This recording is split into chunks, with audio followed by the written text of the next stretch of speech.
প্রিয় মহিলা মা ও বোন, বাসা বাড়িতে কোরবানির ঈদের নামাজ অর্থাৎ ঈদুল আদহার নামাজ কিভাবে পড়বেন? মহিলা মা বোনেরা বাসা বাড়ির মধ্যে ঈদের নামাজ কিভাবে পড়বেন একদম সহজ নিয়মে আপনাদেরকে বলে দিব। শুধু তাই নয়, মহিলা মা বোনদের যদি ঈদগাহে মহিলাদের জন্য যদি কোরবানির ঈদের নামাজ পড়ার যদি ব্যবস্থাপনা থাকে, মসজিদে যদি মহিলারা আমার বোনদের ঈদের নামাজ পড়ার জন্য যদি ব্যবস্থাপনা থাকে, তাহলে আপনারা কিভাবে নামাজ পড়বেন? কোরবানির ঈদের নামাজটা একদম সহজভাবে প্র্যাকটিক্যালে সরাসরি আপনাদেরকে শিখিয়ে দেব। বছর ঘুরে কোরবানির ঈদ আসে।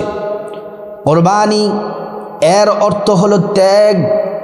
এই ত্যাগ করা, কি ত্যাগ করবেন? আর এই কোরবানির মধ্যে কি আছে, কি ঘটনা আছে?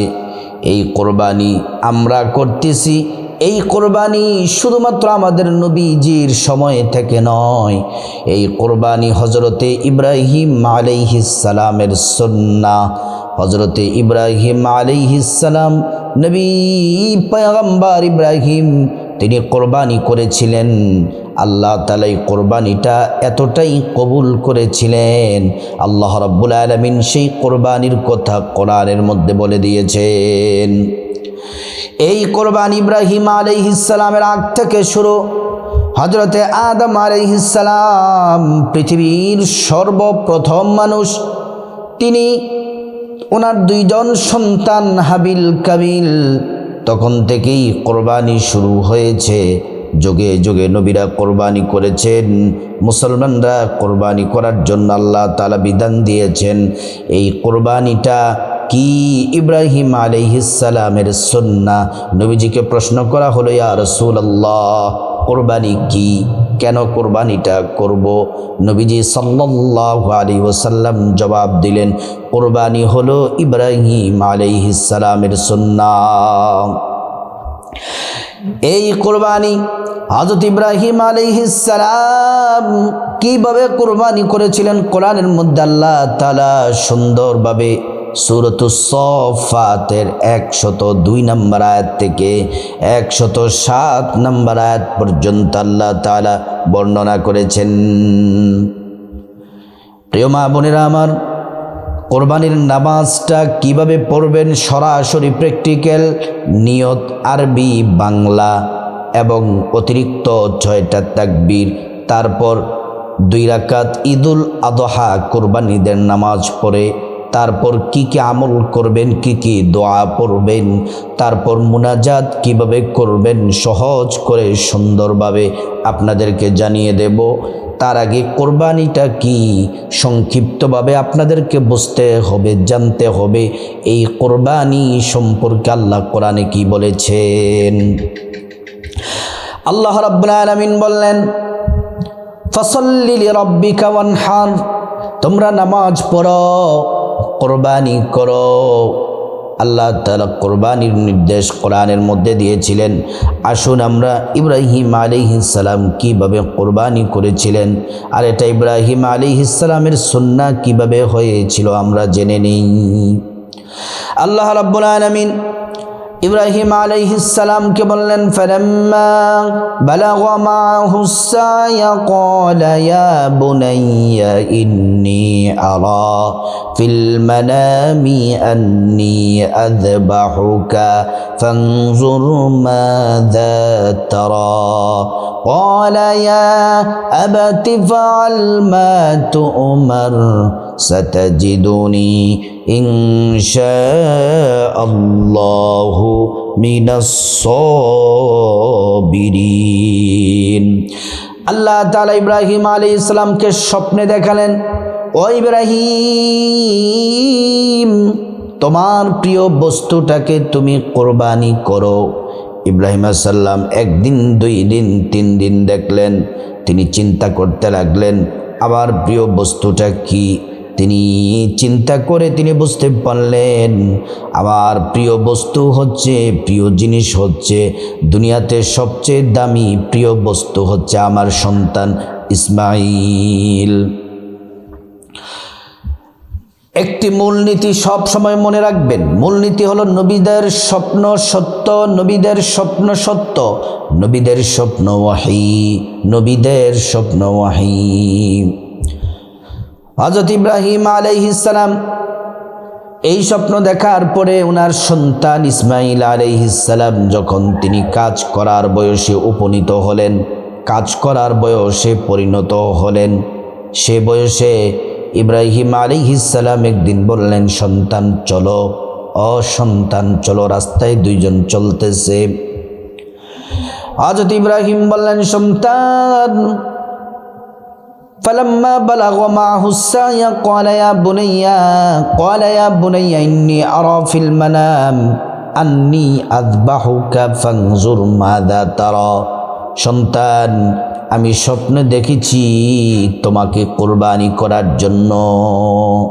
সন্তান বললেন, বাবা, আপনি আমাকে কুরবানি করার জন্য স্বপ্নে দেখেছেন। নবীদের স্বপ্ন সত্য, নবীদের স্বপ্ন ওয়াহি। ইব্রাহিম আলাইহিস সালামের এই কথা শুনে হযরত ইসমাইল জবাব দিলেন, ক্বালা ইয়া আবাতি ফাআল মা তু'মার। বাবা, আপনি স্বপ্নে যা দেখেছেন তা আপনি বাস্তবায়ন করুন। আল্লাহর আদেশ আপনি যা পেয়েছেন তা আপনি পরিপূর্ণভাবে বাস্তবায়ন করুন। তারপর তিনি বললেন, সাতাজিদুনি ইনশাআল্লাহু মিনাস সাবিরিন। ইসমাঈল আলাইহিস সালাম বললেন, আপনি আমাকে ধৈর্যশীলদের অন্তর্ভুক্ত পেয়ে যাবেন, আমি পরিপূর্ণ ধৈর্যের পরিচয় দিব। তারপর আল্লাহ রাব্বুল আলামিন বললেন, ফালাম্মা আসলামা ওয়া তাল্লাহু লিল জাবিন। আল্লাহ পাক বললেন, ও ইব্রাহিম, ইসমাইল, তোমরা দুইজন আত্মসমর্পণ করো।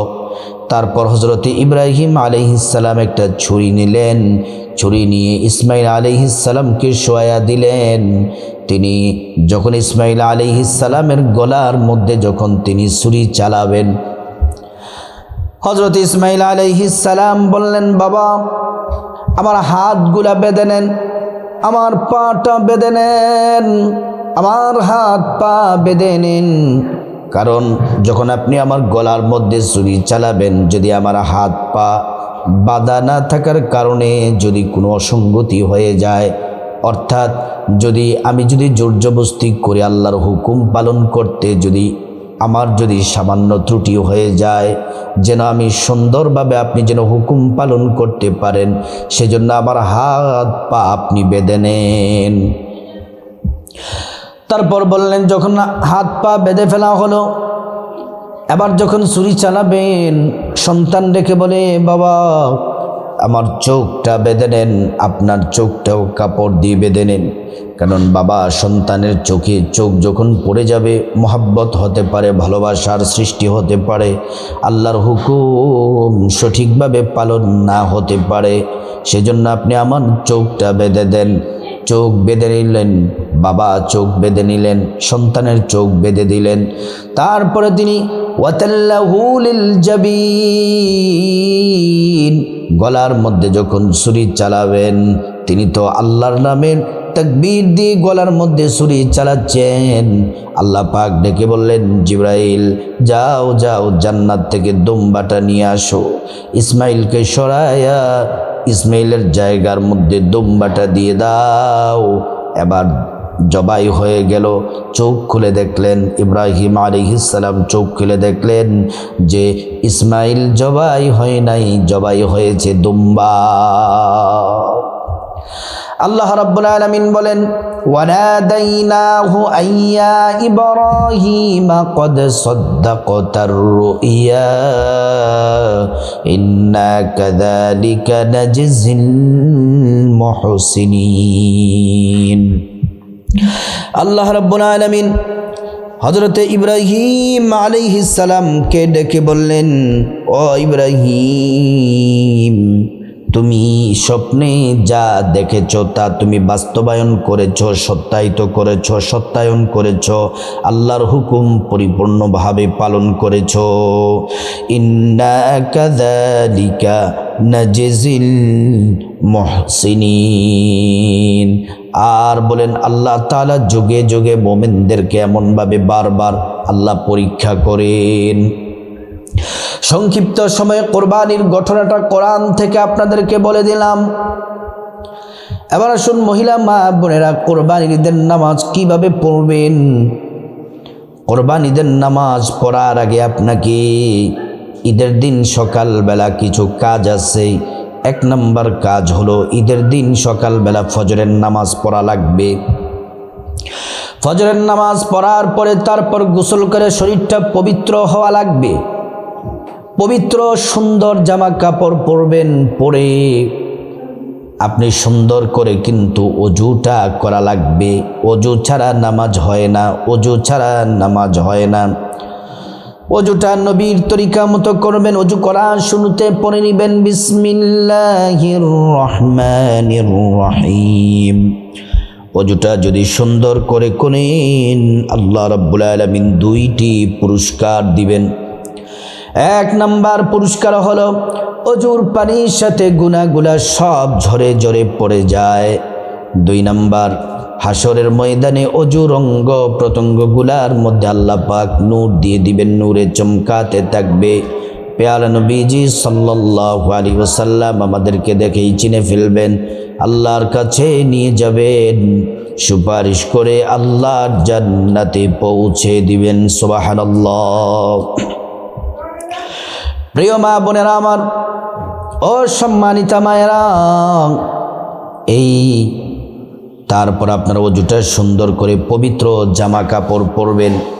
পবিত্র জামা কাপড় পরে তারপরে যদি মহিলা মা বোনদের ঈদগাহে যদি মহিলাদের নামাজের ব্যবস্থা যদি থাকে, অথবা মহিলাদের মসজিদে যদি মহিলাদের জামাতে অংশগ্রহণ করার যদি ব্যবস্থাপনা থাকে, তাহলে মসজিদে অথবা ঈদগাহে জামাতে ঈদের নামাজ পড়বেন। অথবা যদি মসজিদে ঈদগাহে যদি ঈদের জামাতে নামাজ পড়ার যদি ব্যবস্থাপনা না থাকে, ঘরে একা একা নামাজ পড়বেন। নবীজি মহিলাদেরকে ঈদের নামাজ পড়ার জন্য নবীজি সাল্লাল্লাহু আলাইহি ওয়াসাল্লাম উৎসাহিত করেছেন। আল্লাহর প্যারা রাসূল বলেন, ও মহিলারা, তোমরা ঈদগাহে গিয়ে তোমরা নামাজ পড়ো। যদি তোমাদের যদি ওড়না যদি না থাকে, অন্য মহিলার ওড়নার নিচে মাথা দিয়ে দিয়ে তোমরা ঈদগাহে গিয়ে নামাজ পড়ো, ঈদগাহে জামাতে নামাজ পড়ো।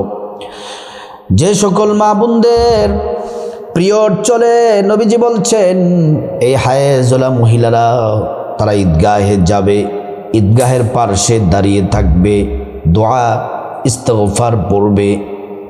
নবীজি ওই সকল মহিলাদেরকেও ঈদের জামাতের পার্শ্বে দাঁড়িয়ে থাকার কথা বলেছেন। তাহলে কতটা গুরুত্বের সাথে নবীজি বলছেন। কিন্তু দুঃখের বিষয় হলো বাংলাদেশে অধিকাংশ জায়গায় মহিলাদের নামাজের ব্যবস্থাপনা থাকে না। মহিলা মা বোনেরা, বাসা বাড়িতে একা একা যখন ঈদের নামাজ পড়বেন, অথবা ঈদগাহে অথবা মসজিদে যখন জামাতে পড়বেন, নিয়ম কিন্তু নামাজের কি। আপনারা প্রথমে জায়নামাজটা বিছাবেন, জায়নামাজটা বিছিয়ে প্রথমে আরবিতে নিয়ত করবেন। আমি আরবিতে নিয়তটা বলে দিচ্ছি। নাওয়াইতু আন উসাল্লিয়া লিল্লাহি তাআলা রাকাতাই সলাতিল ঈদুল আযহা মা সিত্তাতি তাকবীরাতি ওয়াজিবুল্লাহি তাআলা মুতাওয়াজ্জিহান ইলা জিহাতিল কাবাতিশ শরীফাতি আল্লাহু আকবার। এটা হলো আরবি নিয়ত। আর বাংলা আরবি নিয়ত এইভাবে করবেন। বাংলাতে নিয়তটা সহজ, অধিকাংশ মহিলারা আরবিতে নিয়তটা পারবেন না, জন্য বাংলাতে নিয়তটা করবেন। বাংলাতে নিয়ত করলেও হবে। বাংলাতে নিয়তটা এইভাবে করবেন। যদি আপনি জামাতে পড়েন এইভাবে করবেন, আমি আল্লাহর সন্তুষ্টির জন্যে এই ইমামের পিছনে ঈদুল আযহার 2 রাকাত ওয়াজিব নামাজ অতিরিক্ত 6 তাকবীরের সাথে আদায় করতেছি। আর যখন বাসা বাড়িতে একা একা নামাজটা পড়বেন, তখন এভাবে বলবেন, আমি আল্লাহর সন্তুষ্টির জন্যে ঈদুল আদহার 2 রাকাত ওয়াজিব, ঈদুল আদহার 2 রাকাত ওয়াজিব নামাজ অতিরিক্ত 6 তাকবীরের সাথে আদায় করতেছি। আল্লাহু আকবার। আল্লাহু আকবার বলে নিয়ত করবেন। নিয়ত করে প্রথমে বাম হাত রেখে দিবেন, তারপরে ডান হাত। প্র্যাকটিক্যালে নামাজটা দেখিয়ে দিচ্ছি কিভাবে পড়বেন। হাত রেখে প্রথমে সানা পড়বেন, সুবহানাকাল্লাহুম্মা ওয়া বিহামদিকা ওয়া তাবারাকা ইসমুকা ওয়া তাআলা জাদ্দুকা ওয়া লা ইলাহা গায়রুক। তারপরে এখন অতিরিক্ত 3টা তাকবীর দিতে হবে প্রথম রাকাতে। ভালো করে দেখুন, আল্লাহু আকবার বলে হাত ছেড়ে দিতে হবে, হাতটা সোজা রাখতে হবে। অতিরিক্ত 1টা তাকবীর দিলাম, আল্লাহু আকবার বলে হাত ছেড়ে দিতে হবে, হাত সোজা রাখতে হবে। অতিরিক্ত 2টা তাকবীর দিলাম, আল্লাহু আকবার বলে অতিরিক্ত 3য় তাকবীরের সময় হাত বেঁধে ফেলতে হবে। প্রথমে বাম হাত, তার উপরে ডান হাত রাখবেন।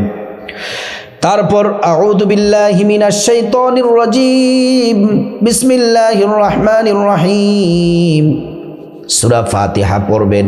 আলহামদুলিল্লাহি রাব্বিল আলামিন আর রহমানির রহিম মালিকি ইয়াউমিদ্দিন ইয়্যাকা না'বুদু ওয়া ইয়্যাকা নাস্তাঈন ইহদিনাস সিরাতাল মুস্তাকিম সিরাতাল লাযীনা আন'আমতা আলাইহিম গায়রিল মাগদুবি আলাইহিম ওয়ালাদ-দাল্লিন আমিন। বিসমিল্লাহির রহমানির রহিম। আপনি প্রথম রাকাতে যে কোনো সূরা, আপনার পছন্দ মতো সূরা পড়তে পারেন। আমি ছোট্ট সূরা দিয়ে মা বোনদের সহজের জন্য আমি বলে দিচ্ছি। আমি প্রথম রাকাতে সূরা কাউসার পড়ছি। ইন্না আ'তাইনাকাল কাউসার ফাসাল্লি লিরাব্বিকা ওয়ানহার ইন্না শানিআকা হুয়াল আবতার। আল্লাহু আকবার বলে রুকুতে যাবেন। রুকুর তাসবিহ পড়বেন 3 বার। সুবহানা রাব্বিয়াল আযীম, সুবহানা রাব্বিয়াল আযীম, সুবহানা রাব্বিয়াল আযীম। সামিআল্লাহু লিমান হামিদা বলে সোজা হয়ে দাঁড়াবেন। দাঁড়িয়ে পড়বেন রব্বানা লাকাল হামদ হামদান কাসীরান তাইয়্যিবান মুবারাকান ফীহ। তারপর আল্লাহু আকবার বলে সিজদায় যাবেন। সিজদার তাসবিহ 3 বার পড়বেন। সুবহান রাব্বিয়াল আ'লা, সুবহান রাব্বিয়াল আ'লা, সুবহান রাব্বিয়াল আ'লা। তারপরে আল্লাহু আকবার বলে এক সিজদা দিয়ে বসবেন। দোয়াটি পড়বেন, আল্লাহুম্মা গফিরলি ওয়ারহামনি ওয়াজবুরনি ওয়াহদিনি ওয়াআফিনি ওয়ারযুকনি। আল্লাহু আকবার বলে দ্বিতীয় সিজদায় যাবেন। সিজদার তাসবিহ 3 বার পড়বেন। সুবহান রাব্বিয়াল আ'লা, সুবহান রাব্বিয়াল আ'লা, সুবহান রাব্বিয়াল আ'লা। আল্লাহু আকবার বলে দ্বিতীয় রাকাতে দাঁড়িয়ে যাবেন। প্রথম রাকাত কমপ্লিট। দ্বিতীয় রাকাতে দাঁড়িয়ে ভালো করে শুনুন। প্রথমে বিসমিল্লাহির রহমানির রহিম, তারপর সূরা ফাতিহা, আলহামদুলিল্লাহি রাব্বিল আলামিন আর রহমানির রহিম মালিকি ইয়াউমিদ্দিন ইয়্যাকা না'বুদু ওয়া ইয়্যাকা নাস্তাঈন ইহদিনাস সিরাতাল মুস্তাকিম সিরাতাল লাযীনা আন'আমতা আলাইহিম গায়রিল মাগদুবি আলাইহিম ওয়ালাদ-দাল্লিন আমিন। বিসমিল্লাহির রহমানির রহিম পড়বেন।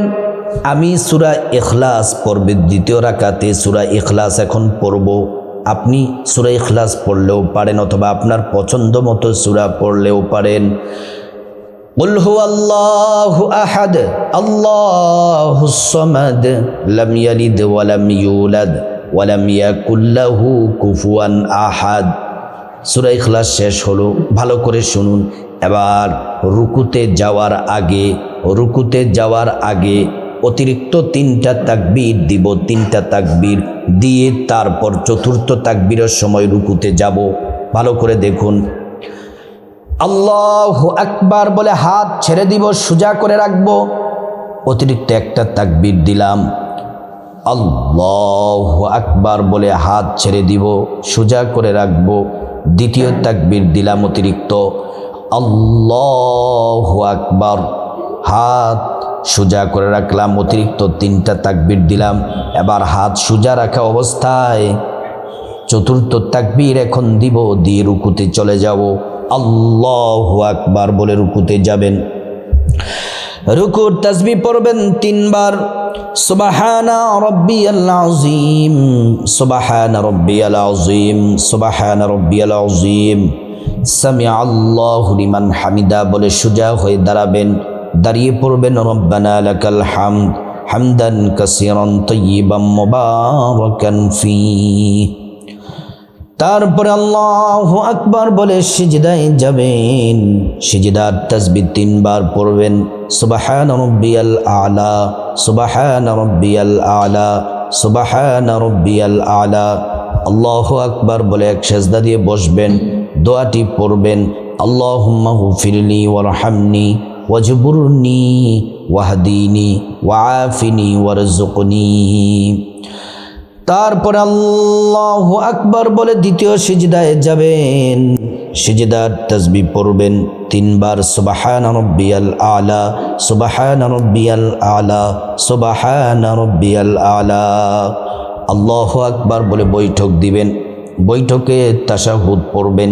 আত্তাহিয়াতু লিল্লাহি ওয়াস সালাওয়াতু ওয়াত তাইয়্যিবাত, আসসালামু আলাইকা আইয়ুহান নাবিয়্যু ওয়া রাহমাতুল্লাহি ওয়া বারাকাতুহু, আসসালামু আলাইনা ওয়া আলা ইবাদিল্লাহিস সালিহিন, আশহাদু আন লা ইলাহা ইল্লাল্লাহু ওয়া আশহাদু আন্না মুহাম্মাদান আবদুহু ওয়া রাসূলুহু। তারপর দুরূদ শরীফ পড়বেন, আল্লাহুম্মা সাল্লি আলা মুহাম্মদ ওয়া আলা আলি মুহাম্মদ কামা সাল্লাইতা আলা ইব্রাহিম ওয়া আলা আলি ইব্রাহিম ইন্নাকা হামিদুম মাজিদ। আল্লাহুম্মা বারিক আলা মুহাম্মাদিন ওয়া আলা আলি মুহাম্মদ কামা বারাকতা আলা ইব্রাহিম ওয়া আলা আলি ইব্রাহিম ইন্নাকা হামিদুম মাজিদ। তারপর দোয়ায়ে মাসুরা পড়বেন, আল্লাহুম্মা ইন্নী যালামতু নাফসি যুলমান কাসীরা ওয়া লা ইয়াগফিরুয যুনুবা ইল্লা আনতা ফাগফিরলি মাগফিরাতাম মিন ইনদিক ওয়ারহামনি ইন্নাকা আনতাল গফুরুর রহিম। তারপর ডান দিকে সালাম ফিরাবেন, আসসালামু আলাইকুম ওয়া রাহমাতুল্লাহ। বাম দিকে সালাম ফিরাবেন, আসসালামু আলাইকুম ওয়া রাহমাতুল্লাহ।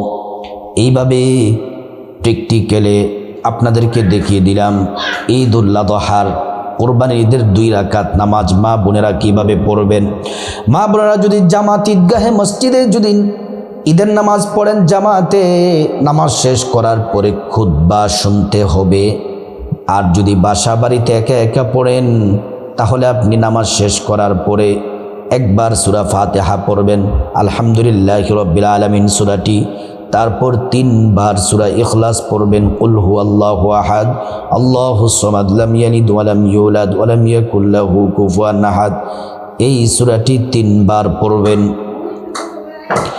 পড়াটি যখন শেষ হবে, তারপরে আপনি কয়েকবার দুরূদ শরীফ পড়বেন। নামাজের যেই দুরূদ ইব্রাহিম পড়বেন, আল্লাহুম্মা সাল্লি আলা মুহাম্মাদিন ওয়া আলা আলি মুহাম্মাদ কামা সাল্লাইতা আলা ইব্রাহিম। নামাজের দুরূদটা সবটা পড়বেন। পড়ে কয়েকবার ইস্তিগফার পড়বেন, আস্তাগফিরুল্লাহ আস্তাগফিরুল্লাহ আস্তাগফিরুল্লাহ পড়ে অবশ্যই ঈদের নামাজ শেষ করার সাথে সাথে মা বোনেরা তাকবীরে তাশরিক পড়বেন একবার, আল্লাহু আকবার আল্লাহু আকবার লা ইলাহা ইল্লাল্লাহু আল্লাহু আকবার আল্লাহু আকবার ওয়ালিল্লাহিল হামদ।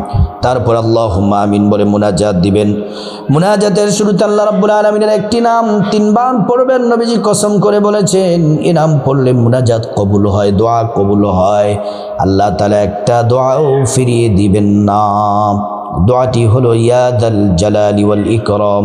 ইসমে আযম আল্লাহ পাকের নামটি, ইয়া যাল জালালি ওয়াল ইকরাম, ইয়া যাল জালালি ওয়াল ইকরাম। তারপর আল্লাহর কাছে আপনার জীবনের গুনাহ মাফ চাইবেন। মা বাবা, ভাই বোন, স্ত্রী, ছেলে মেয়ে, আপনজন, আত্মীয় স্বজন, সমগ্র মুসলমানদের গুনাহ মাফ চাইবেন। আল্লাহ তাআলা প্রত্যেকের গুনাহগুলো মাফ করে দিবেন। তারপর রব্বুল আলামিনের কাছে খাসভাবে বিপদ থেকে মুক্তি চাইবেন, ঋণ থেকে মুক্তি চাইবেন, অভাব অনটন থেকে মুক্তি চাইবেন, জাহান্নাম থেকে মুক্তি চাইবেন, আযাব গজব থেকে মুক্তি চাইবেন, অ্যাক্সিডেন্ট দুর্ঘটনা থেকে মুক্তি চাইবেন।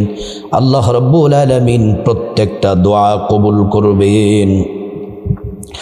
তারপরে রব্বুল আলামিনের কাছে খাসভাবে আল্লাহ রাব্বুল ইজ্জাতুল জালালের কাছে আপনার যা কিছু প্রয়োজন, টাকা পয়সা, ধন দৌলত, রিজিক, খাবার দাবার, নেক হায়াত, নেক সন্তান, নেক পরিবার, সুস্থতা, পরকালে জান্নাত চাইবেন। মনের যত চাওয়া প্রয়োজন আছে সব চাইবেন। আল্লাহ তাআলা প্রত্যেকটা দোয়া কবুল করবেন। তারপর যাদের মা বাবা, আত্মীয় স্বজন কবরবাসী, তাদের জন্য খাস করে দোয়া করবেন। আল্লাহ রাব্বুল আলামিন তাদেরকে ক্ষমা করে জান্নাতবাসী করে দিবেন। আল্লাহ তাআলার কাছে খাসভাবে দোয়া করবেন। আল্লাহ তাআলা প্রত্যেকটা দোয়া কবুল করবেন। প্রিয় মা বোনেরা ও আমার মহিলা মা বোনেরা, এইভাবে আপনারা বাসা বাড়িতে সুন্দরভাবে পবিত্র ঈদুল আযহার নামাজ পড়বেন। আল্লাহ পাক সবাইকে বোঝার, সঠিকভাবে নামাজ পড়ার তৌফিক দান করুন।